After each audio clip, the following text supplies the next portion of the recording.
Assalamualaikum warahmatullahi wabarakatuh. Bismillahirrahmanirrahim. Alhamdulillahi rabbil alamin. Wabihi nasta'in ala umurid dunya waddin. Wassalatu wassalamu ala ashrafil anbiya'i wal mursalin Sayyidina wa maulana Muhammadin wa ala alihi wa sahbihi ajma'in. Rabbi syrah li sadri wa yassir li amri wahlul 'uqdatam min lisani yafqahu qawli. Amma ba'd. Alhamdulillah, pada kesempatan kali ini saya akan menyampaikan materi tentang keutamaan wudhu. Banyak sekali hadis-hadis Nabi yang menjelaskan tentang keutamaan wudhu. Di sini saya akan menyampaikan keutamaan wudhu diambil dari kitab Lubabul Hadis karya Syekh Jalaluddin As-Suyuti, di mana nantinya saya akan menambahi keterangan dari kitab Tanqihul Qaul karangan Syekh Nawawi Al-Bantani, ulama Indonesia sendiri. Baik, saya mulai dengan hadis yang pertama. Di sini ada riwayat dari sahabat Abi Hurairah.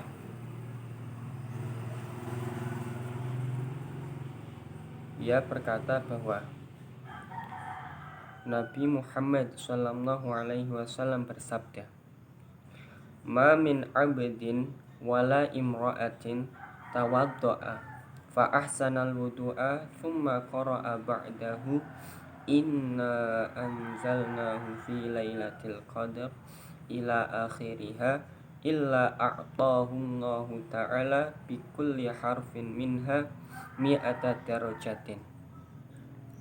Di sini dijelaskan bahwa barang siapa melakukan wudhu dan membaguskan wudhunya, artinya ia menepati syarat-syaratnya,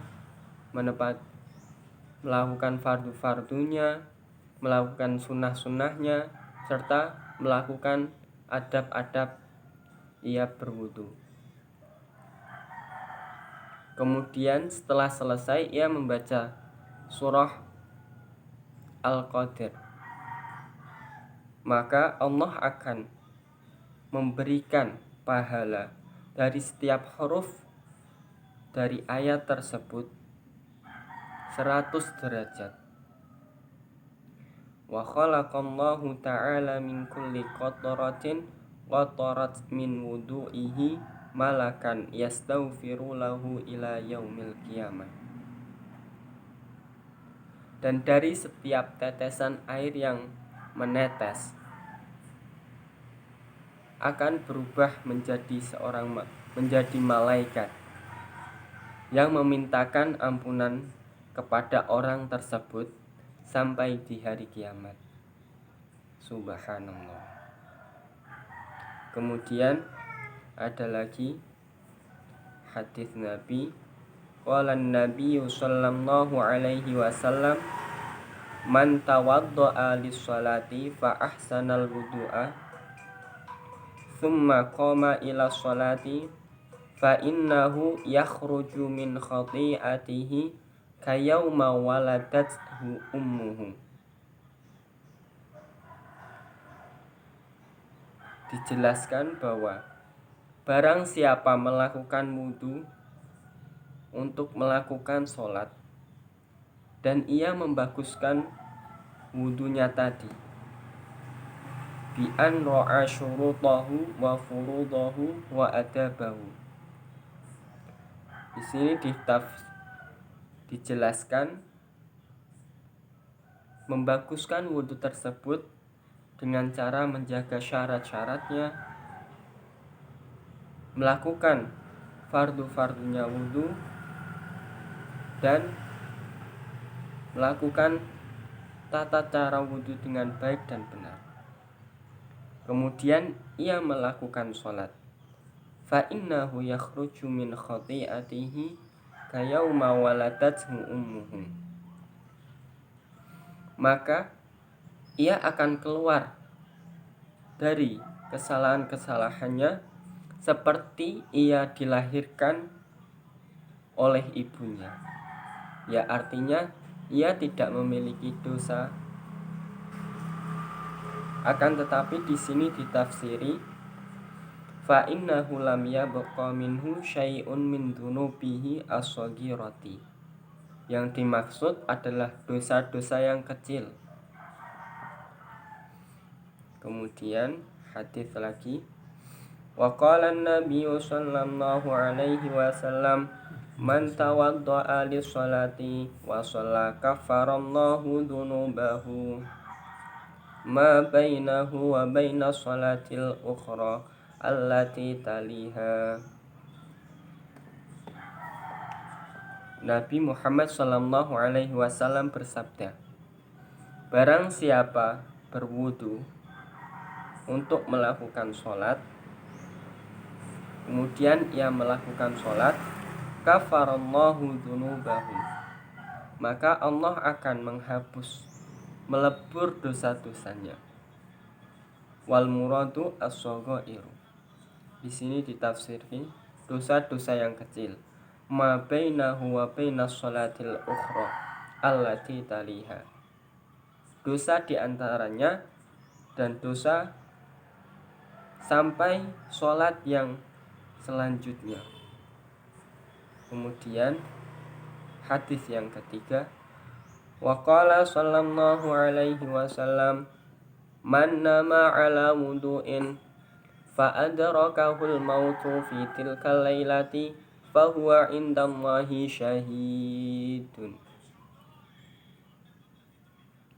Hadis yang ketiga dijelaskan bahwa barang siapa tidur dan sebelum tidur ia melakukan wudu, fa adrakahul mautu, dan apabila ketika tidur ia meninggal di malam tersebut, fahuwa indallahi syahidun, maka ia akan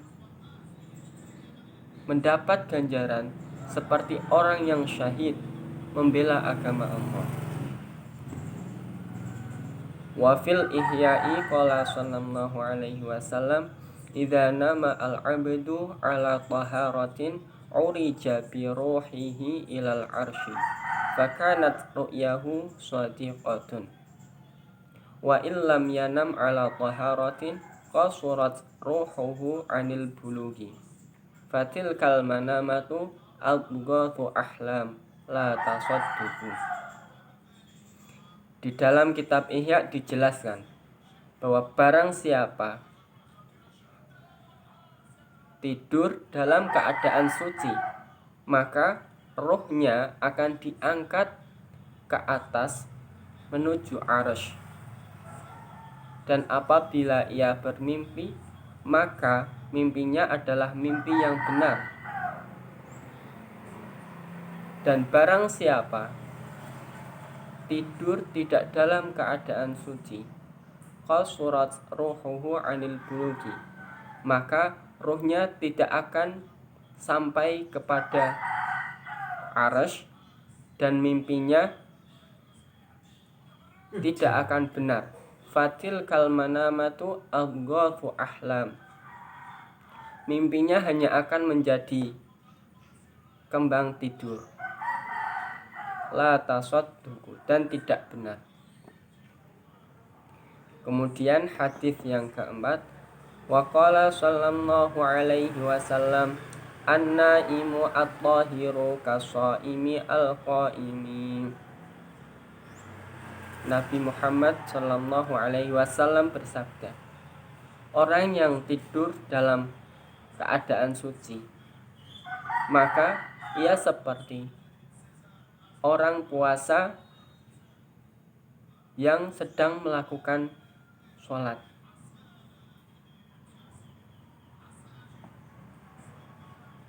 ayil musalli fil laili fi husulil ajri,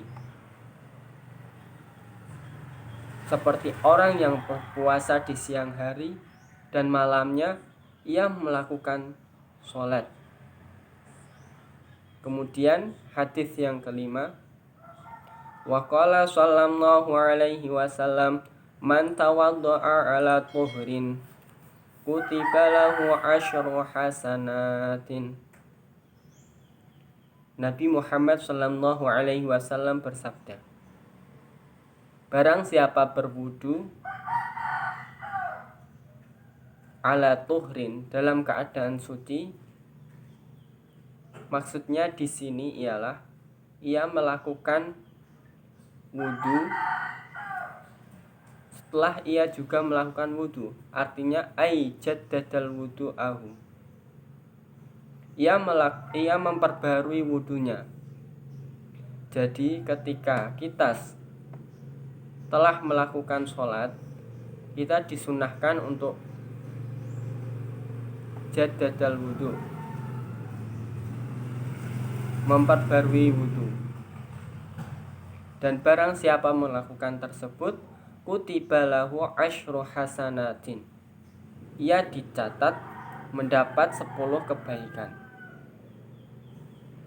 Kemudian hadis yang keenam, wa qala sallallahu alaihi wasallam, la sholata liman la wudu'a lahu wa la wudu'a liman lam yadhkur ismallahi alaihi. Nabi Muhammad sallallahu alaihi wasallam bersabda, la sholata sahihatun, sholat tidak sah, liman la wudu'a lahu, bagi orang yang tidak melakukan wudu. Jelas bahwa syaratnya sholat ialah kita harus dalam keadaan suci, baik dari hadas kecil maupun hadas besar. Wala wudu'a liman lam yadhkur ismallahi alaihi, dan wudu tidak sempurna bila di wudu tersebut tidak menyebut asma Allah. Di sini ditafsiri kamilan, tidak sempurna, bukan berarti tidak sah ya, karena menyebut asma Allah yakni basmalah merupakan sunnahnya wudu. Rawahu Ahmad wa Abu Dawud wa Ibnu Majah wal Hakim. Kemudian hadis yang ketujuh, wa qala sallallahu alaihi wasallam, al wudu'u syatrul imani, wudu merupakan sebagian dari iman.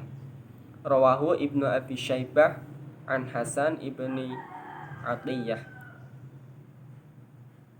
Nah, mengapa bisa dikatakan wudu merupakan sebagian dari iman? Di sini dijelaskan, li'annal imana yatahuru najasatal batini wal wudu'u yatahuru najasatal zahir. Di sini dijelaskan bahwa iman merupakan perkara yang dapat membersihkan najasatul batin, najis-najis yang tidak terlihat. Adapun wudu merupakan pembersih najis-najis yang kelihatan. Kemudian hadis yang ke-8, wa qala sallallahu alaihi wasallam, sibghatul wudu'i marratun, faman tawadda'a marrataini kana lahu kiflani minal ajri, wa man tawadda'a thalathan fahuwa wudu'ul anbiya'i min qabli. Nabi Muhammad sallallahu alaihi wasallam bersabda, asal wudu marrotun, itu adalah 1 kali. ay wahidatun fi kulli autnin. Jadi kewajiban dari melakukan wudhu adalah melakukan satu kali basuhan atau usapan di setiap anggota wudhu. Faman tawaddu'a marrataini kana lahu kiflani minal ajri. Dan barang siapa melakukan wudhu dengan cara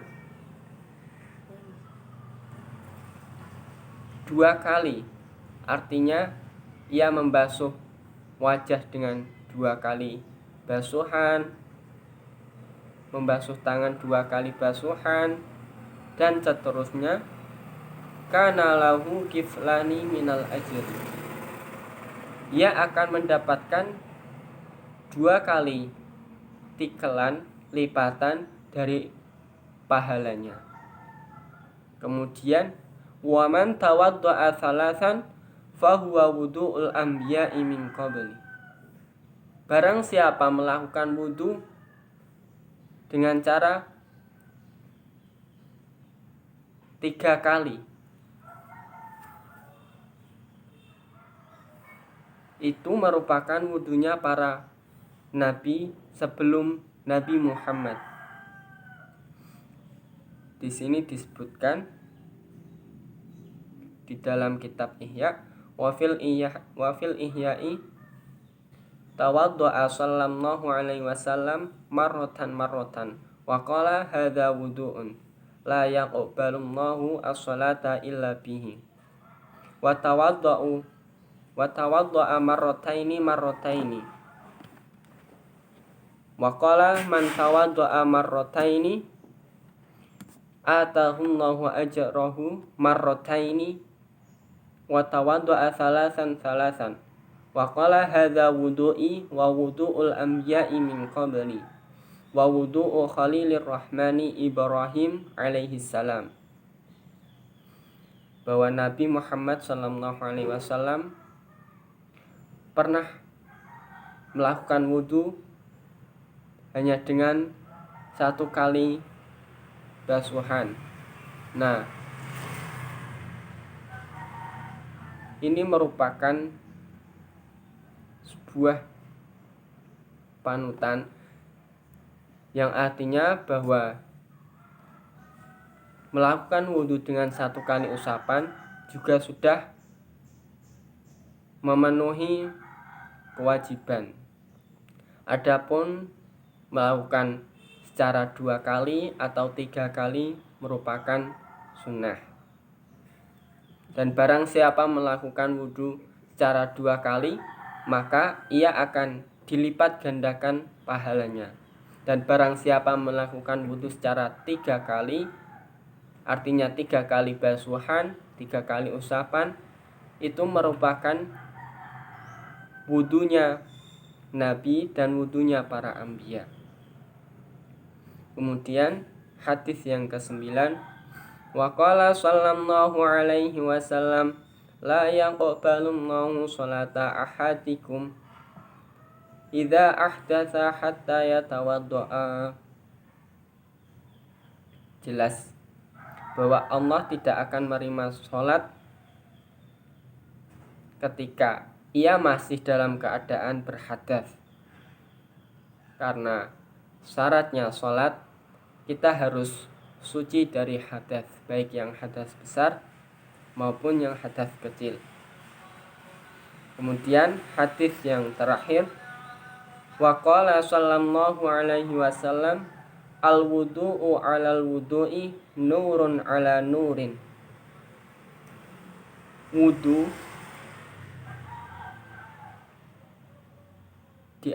Wudhu di atasnya wudhu merupakan cahaya di atas cahaya. Maksudnya di sini barang siapa melakukan tajdidul wudhu, artinya memperbarui wudhu, itu seperti cahaya di atas cahaya. Ya, maksudnya akan terang sekali. di sini dijelaskan wa fil ihya'i qala sallallahu alaihi wasallam man tawadda'a fa ahsanal wudu'a wa shalla rak'ataini lam yahdath nafsahu fihima bi syai'in minad dunya kharaja min dunubihi kayauma waladatu ummuhu. Barang siapa melakukan wudu kemudian membaguskan wudunya, kemudian sholat 2 rakaat, artinya sholat sunnah setelah wudu, dan ia tidak berbicara kotor, maka ia keluar dari dosanya seperti ia dilahirkan oleh ibunya. Tetapi di sini juga ditafsiri dosa-dosa yang kecil. Nah, begitu banyak sekali manfaat dari kita melakukan wudu. Maka sebaiknya kita melakukannya secara sempurna. Artinya melakukan sunnah-sunnahnya, terus adab-adabnya, meskipun hukumnya hanya sunnah, sebaiknya kita lakukan supaya kita lebih mendapatkan pahala yang kita kerjakan. Masih banyak hadis-hadis yang menjelaskan tentang keutamaan wudhu yang tidak dapat saya sebutkan. Demikian yang dapat saya sampaikan. Mohon maaf atas segala kekurangannya. Akhirul kalam, ihdinas siratal mustaqim, wallahul muwafiq ila aqwamit thoriq. Assalamualaikum warahmatullahi wabarakatuh.